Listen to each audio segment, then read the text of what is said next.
उसको हम रिप्लेस करवा देते हैं, नहीं अंदर जो कुछ है वो तो उसको भी करवा देते हैं, वो हम अपने पास रखेंगे। ये चाहिए sir?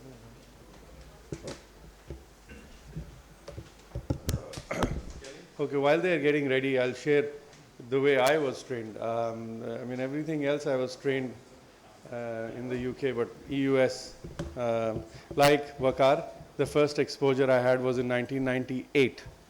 And I spent a little bit of a time, and then I saw this gray-black thing, which made no sense to me, and the guy was doing that for almost an hour. And then he said, this is what this is, and this is this, and this is this. And I said, well, you know what?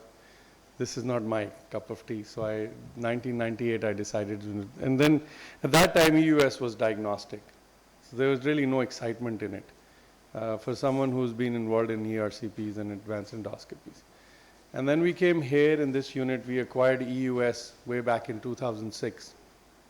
And that was the manual one, mechanical one, manual and mechanical one. So we had somebody from US who came here and who started doing EUS, and we were hoping that somebody who's trained in EUS would come and take over that, and we would continue with whatever else we were doing.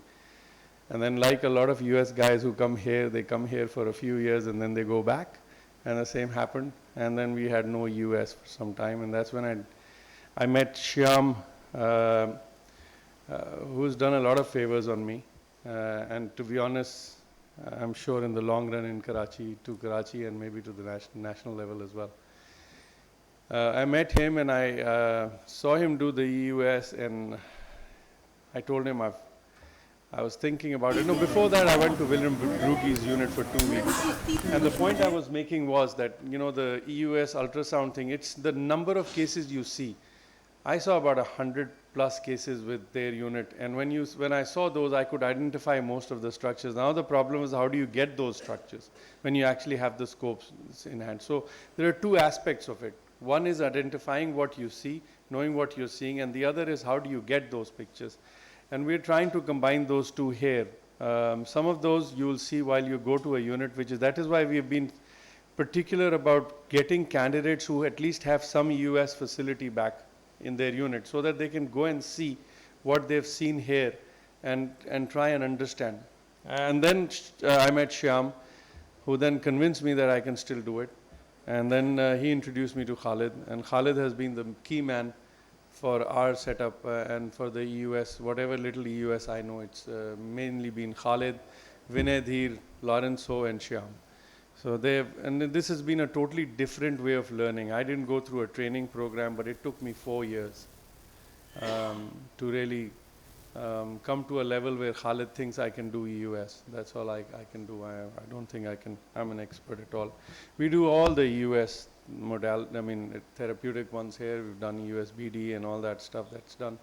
But I think it is one of the things, it was one of the passions of all the staff we have here, all the colleagues we have here, of somehow the other starting this training and trying to bring it into like 2 days, the information that took me a lot of time, and I'm sure Ghayas and whoever else has been trained not the correct way, going through a fellowship. Unfortunately, we didn't have one, and too old to get into a fellowship program now. But for those who are younger, there are very nice videos. There is a, I think, app of EUS as well, which is of the same group, Rob House, Shyam, and that app actually gives you updated information as well as nice videos and some slides, etc., for histopathology. So, hello. So what we plan to do now is just show you 2 cases performed by Khalid and Mustafa. They have their own differences, the way they do it. This is just to show you how it's done. You can criticize some of the cases, and I will accept it before we start, because we had to put in some cases. Some of those we may not have done, some of them would not have been in the list, but we have got as many as we could. So 2 cases will be done just to show you how it's done, to further explain what has already been explained. And then after that, what happens is that we will, as I said, have the first 3 candidates go into the 3 rooms with the faculty, and then they continue doing the cases, and when they come back, the next 3 go. So we'll keep on doing that. There are a few talks left that will be done. Sorry, we are running a bit late, but we started late. With due respect to the those who have come here to learn, they were not here on time. We were all here on time. We would have started on time. Okay. Khalid, can you hear me? Can you hear us? Yes, we can Okay, so see we're gonna- you as well as hear you. So over to you. So it's a really, how would you